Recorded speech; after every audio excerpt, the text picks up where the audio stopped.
What's up guys, it's Cigar Carpenter Mike, and today I will be reviewing the Fuente OpusX Rosado Oro Oscuro. Opus always has cool looking bands here. This one has my buddies will joke about this because it drives me nuts. This one has the Destino El Siglo band on it. It is not called the Destino El Siglo. Neither is, where's the box? Neither is the Gran Aniversario, which is the one with, it's not an Opus, but it's got Fuente's face on it. It's got kind of a bluish band.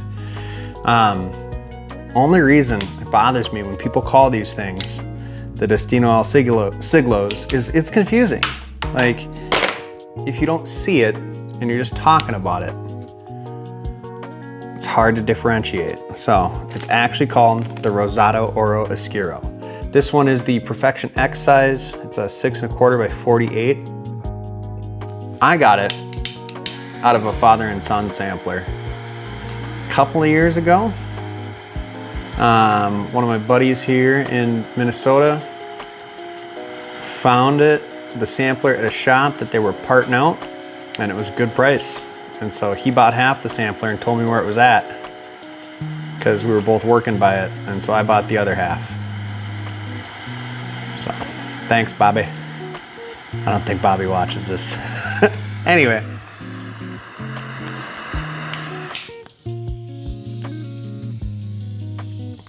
This has the Dominican Rosado Oscuro wrapper from the Chateau de la Fuente farms. And then it has Dominican binder and fillers, just like I think all other Opus X's have.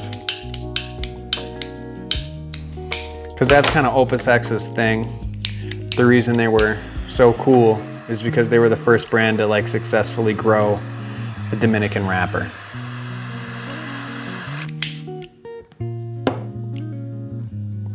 Because wrappers are hard to grow, and it was hard to grow them in the Dominican Republic at that point in time. Anyway, this cigar.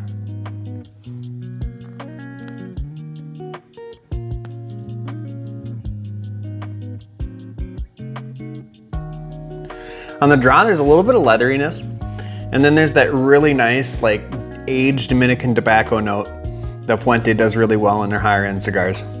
This has it in droves. Now, this one's a couple years old. When they're fresh, they've got a little bit of bite to them. It's not quite like Nicaraguan, like peppery bite, but this is definitely Opus X's boldest cigar, at least that I have had. Well, I suppose some of the Heaven and Earth lines can get pretty bold, like the Maduros, like the Taurus, the Bull.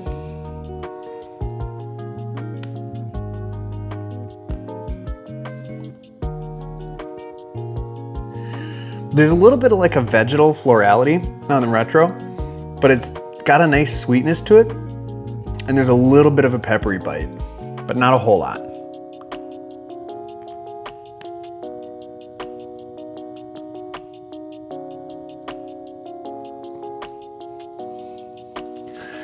The finish has this, it's kind of like a sweet, like toasted peanutty nuttiness. And maybe like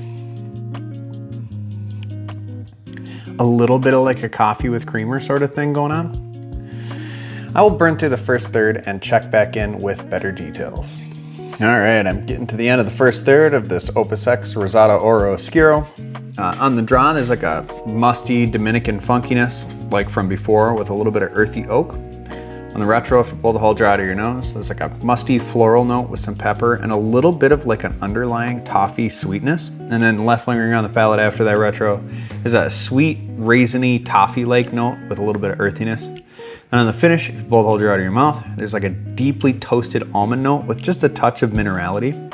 And then lingering on your palate for the long finish, there's like a raisinette, like the chocolate-covered raisins, note with like a buttery coffee and a little bit of that like toffee-like sweetness. So far, this is really good. I wish I could remember if this was like 2 or 3 years old, because it's hitting a really nice point right now. So I'll burn through the second third and check back in with an update. All right, I'm getting to the end of the second third of this OpusX Rosado Oro Oscuro. On the draw, this is a very like musty, savory like funkiness with a nice deep, round cedar and a little bit of a floral hint. On the retro, if you both hold your out of your nose, there's a now kind of sharper, still musty cedar with a nice peppery bite and a little bit of that floral note. And then left lingering on the palate after the retro. Turns out this is a regionally specific note. Sorry. Just the Midwest, apparently. There's me and 12 other guys are hanging out on the Cigars Unbanded Discord, the virtual lounge. If you've never been on a Discord lounge, it's like a Zoom meeting or a Microsoft Teams meeting or WebEx or whatever. Anyway, Leo, who's from Indiana, has heard of these, but nobody on the coast has. Old Dutch is a snack food brand that they make these pretzels called butter spinzels. And it's like it's not too toasted, but it has a pretzel-y note to it, but they're just really buttery and kind of light. They're delicious. Anyway, that light, buttery, pretzel-y note is lingering on the palate after the retro. There's a little bit of that toffee sweetness, and then like a little bit of peanut and coffee. There's kind of a lot going on the palate after the retro. And then on the finish, blow the whole jar out of your mouth. There's a really toasty peanut note, a little bit of minerality and some earthiness. The minerality isn't overpowering. And then left lingering on the palate for the long finish, there's like a not sweet raisin note, dark roasted coffee, and like a lingering nuttiness. So this thing is continuing to be really good. It could fall on its face in the final third, but we will see. I'll burn through the final third and check back in with a summary. All right, I'm getting to the end of the final third of this OpusX Rosado Oro Oscuro. On the draw, there's like a nice like peaty earthiness with a little bit of lightly charred oak. Not charred to the point of bitterness, just charred oak. On the retro, if you both hold your out of your nose, there's like a sharp aged floral cedar with like, sometimes there's like a bright red pepper bite, and it's nice. It's waking up the profile a little bit. Lingering on the palate after that retro, it's like straight up peanut brittle and like toasty peanut brittle, where the brittle part of it is kind of like not burnt, but like on the edge. It's a very nice note. And then the finish, if you both hold your out of your mouth, there's like deeply toasted peanuts. There's a little bit of like a tannic note to it. And then on the long finish, there's like creamy, buttery peanut brittle with some dark roast coffee and a little hint of dark chocolate. Now, towards the end here, there's a little bit of charred notes are creeping in here and there, mostly on the finish of like after the retro, lingering on the palate and just on the long finish. But like, they're not like really bitter or anything. It's actually kind of nice.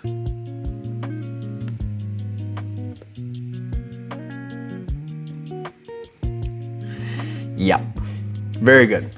So overall, like, I've enjoyed these when they're fresh because they're kind of like the boldest, punchiest OpusX, right?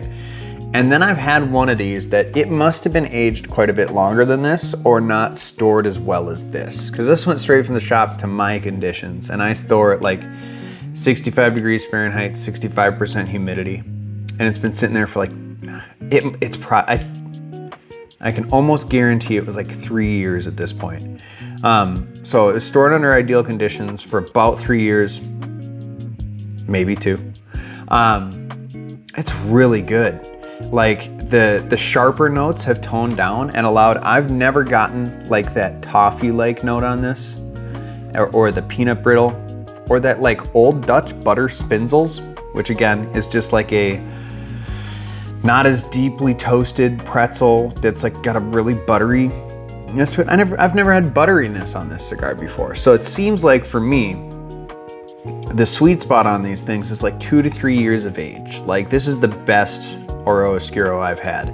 It still remains like one of the darker, bolder OpusX's as far as like the regular OpusX's are concerned. And by that I mean like the straight up like regular Fuente OpusX, the Rosado Oro Oscuro, Angel Share, 20th, probably missing some. But when you get into like the kind of ridiculously priced lines, like the Heaven and Earth series, all of those are like 70 to 90 bucks. Like they're 70 for most of them, 70-ish, and then they get into like up towards 90 when you get to like the BBMFs, right? Some of those dark ones are definitely bolder than this. but oh, the price point on this thing, it's in the 30s. I don't recall exactly what I spent on this. Mid 30s is a safe bet. If you get above 40, walk away from it, right? If you get below mid 30s, grab them and hold on to them for apparently 2 years. I've got this really nice right now. It's a little bit of nuttiness, but it's just that like dark roast coffee, and there's a little bit of sweetness. Very good. Check these out. Grab a couple, smoke one fresh so you can see what I'm talking about then. Hold on to a couple of them for a couple of years and then smoke them, because I'm loving this. This is one of the better cigars I've smoked this year, and I did not go into this expecting that, because it hasn't been my experience in the past with the aged out one or poorly stored one, or with the fresh ones. This seems to be the sweet spot right here. So I'm done fawning over this thing. I'm gonna keep nubbing it. That's about all I got on this one. As always, don't forget to check out our Thursday night live stream, Cigars Unbanded. That's a great time. Now in partnership with Small Batch. If you're not subscribed to my channel and you want to be, there'll be a button over here. I'll have some review over here, and I'll have my OpusX playlist down here. Thanks for watching.